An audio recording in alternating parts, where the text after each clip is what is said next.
You probably think you know the Griffins. Peter's the big oaf, Lois is the fed-up wife, and Meg is, well, Meg. But you've been fooled. Beneath the surface of this typical American family lies a level of chaos that could rattle supervillains. We've dug into the evidence, profiles, records, meltdowns, to rank all 6 Griffins on the insanity scale. And number 1? Definitely not who you're expecting. So get ready as we pull back the curtain on the dark secrets and hidden madness to prove, once and for all, who is the most dangerously unhinged member of the Griffin family. Number 6. Chris Griffin. Kicking off our list at number 6, the person we can technically call the least insane Griffin is Chris.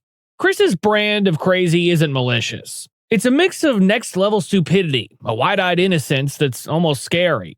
For the most part, Chris is just swept up in the family chaos, usually as the victim. But when his own brain shorts out, things get creepy. Chris's most infamous problem? The evil monkey in his closet. Real, not imagined, constantly pointing and tormenting him. But the true madness shows when his own mind turns on him, like with Doug, his talking pimple that convinced him to rob Mort Goldman's pharmacy. Yes, Chris nearly chose a life of crime because of a sentient zit. His naivety is just as bad. When Stewie gets a concussion, Chris thinks the best cure is to smack him in the head with a heavy book.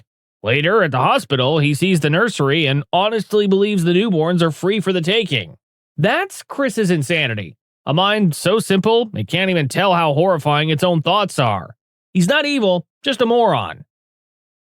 Number 5. Brian Griffin. Sliding into the number 5 spot is the one who thinks he's above it all, Brian Griffin.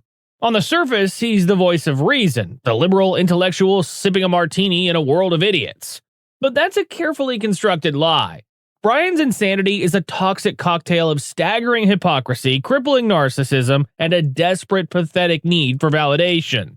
Brian's entire identity is a fraud. He presents himself as a literary genius, but his acclaimed book was a self-help scam he wrote in one night as a satire of self-help, and he treats his supporters with contempt the second he gets a taste of fame.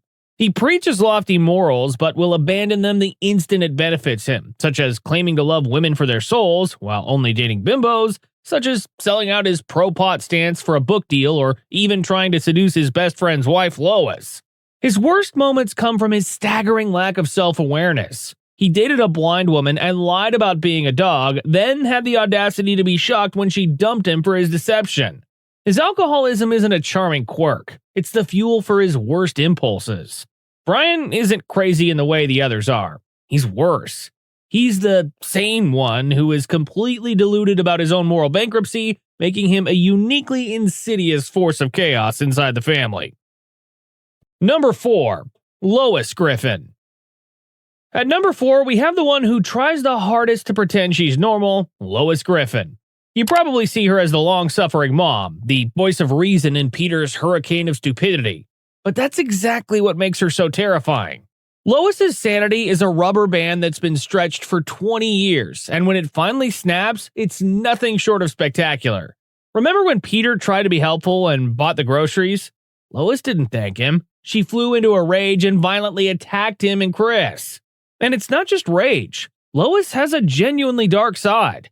She once casually admitted to Chris that she killed a jaywalker back in 2002. She did drugs during all her pregnancies. She stole Meg's boyfriend, not to mention the time she tried to seduce Justin Bieber, who was still a teenager at the time. She developed a kleptomania problem which got her thrown in prison. And let's not forget she has a black belt in taijutsu and even beat up her own sensei. Lois isn't just a housewife. She's a pressure cooker of anger, narcissism, and hidden violence. Number 3. Meg Griffin. For years, the show has trained us to see Meg Griffin as the victim. She's the family punching bag, the butt of every joke, and the definition of teenage awkwardness. But what happens when you push someone that hard for that long? They don't just get sad, they snap. And Meg's snap is pure, unfiltered psychopathy, landing her easily in our number 3 spot. Meg's insanity was forged by constant rejection. Every insult, every slammed door, every "shut up, Meg" has been compressed into a diamond-hard core of sociopathic rage. The second she gets a taste of power, she becomes a monster. After going to prison to protect a fugitive, she doesn't come out sorry. She comes out a hardened gang leader who terrorizes her family, uses their shirts for toilet paper, and announces, "You're all my bitches now." Her desperate need for affection also gets twisted into dangerous obsessions. When Brian, drunk and full of pity, takes her to a school dance, Meg becomes convinced they're soulmates. This quickly goes from baking a pie with her own hair in it to full-on kidnapping, where she knocks Brian out cold and ties him to a chair to force him to love her. But the most telling piece of evidence? When a guy she meets on Valentine's Day literally steals one of her kidneys, she doesn't call the cops. She continues her date with her organ harvester. She's the perfect example of what happens when the victim role curdles into something way more sinister. Meg isn't just a punching bag, she's a ticking time bomb. All right, we're down to the final two, the true titans of Griffin insanity. From here on out, the evidence only gets darker.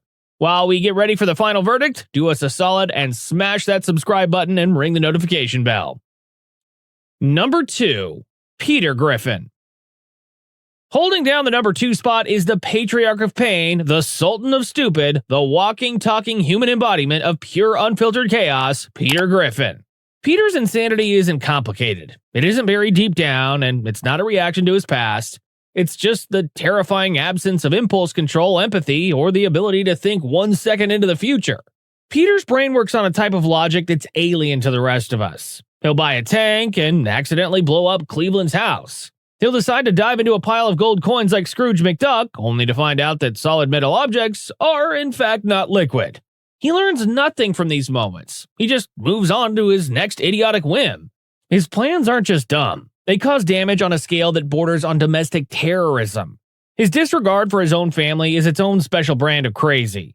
To get out of spending time with them, he once made a hologram of himself that ultimately takes the family captive. He sold Meg to the Goldmans to pay off a debt. As the world was about to end, he announced he did not enjoy being around his children. Honestly, the list of abuse to his children goes on. Peter's insanity is so powerful because there's no thought behind it. His ongoing fight scenes with Ernie the Giant Chicken cause huge destruction, which of course Peter is oblivious to. There's no evil plan, there is only the immediate moronic impulse followed by a catastrophe. He is a one-man apocalypse, and the only reason he isn't number 1 is because our final contestant isn't just insane, he's a genius. The true master of madness, number 1, Stewie Griffin. And here we are, the moment of truth. Taking the crown as the undisputed heavyweight champion of Griffin insanity is the 1-year-old with a body count, Stewie Griffin. His insanity is the most terrifying of all because it's intelligent, it's calculated, and it is profoundly evil. From the moment we met him, Stewie's goals were crystal clear. Kill his mother and take over the world. He doesn't just daydream about matricide. He actively designs and builds complex machines to get the job done. In the Stewie Kills Lois 2-parter, he actually pulls it off, gunning her down with a submachine gun on a cruise ship. Sure, it turned out to be a simulation, but it was a perfect look at what he's capable of. A cold, remorseless desire to murder his own mother. His genius-level intellect makes his psychosis infinitely more dangerous. The kid has built time machines, mind control raids, and an arsenal of weapons that would make a small country nervous. He destroyed Copenhagen with a tidal wave just for fun. He even created an evil clone of himself that was even more violent, that immediately cut off Brian's tail and strangled Stewie with it. Stewie's madness isn't just a quirk, it's a legitimate threat to global security. But beyond the violence, Stewie has got a god complex that makes him believe he's above morality. He's the perfect storm of brilliant intellect and pure psychosis, and that combination makes him, without a doubt, the most dangerously unhinged member of the Griffin family. The Griffins aren't just a cartoon family. They're a masterclass in madness, each with their own unique brand of crazy. From the dangerously stupid to the dangerously brilliant, they're a perfect reminder that behind any normal-looking front door, there could be a level of psychosis just waiting to get out. But that's our take. What's yours? Who's the wildest Griffin? Drop your rankings in the comments, hit like and subscribe, and stay tuned for the next breakdown.